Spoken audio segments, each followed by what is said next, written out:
Court স্টেশনের চাষি বাজার হবিগঞ্জের সবচেয়ে বড় সবজির হাট এটি। ভোরের আলো ফোটার সঙ্গে সঙ্গে সরাসরি ক্ষেত থেকে সবজি নিয়ে এই বাজারে আসেন কৃষক। স্থানীয়দের পাশাপাশি ভিড় জমান জেলার বিভিন্ন প্রান্তের পাইকাররাও।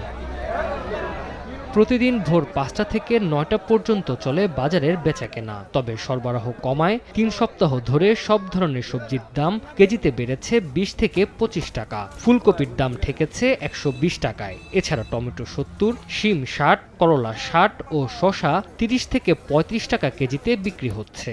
এখন সবজির দাম অনেক বেশি, আর আশা করি শীতকালীন হলে সবজির দাম কমবো। সবজি মোটামুটি আছে, যা আছে মোটামুটি ভালো আছে, আরো একটু কমলে আরো ভালো হয়। কবি ১০০ টাকা কেজি, সিমের দামটা কম, শসা কিবা দামটা কম আছে, ৩০ টাকা হয়, ৩০ টাকা বিক্রি হয়।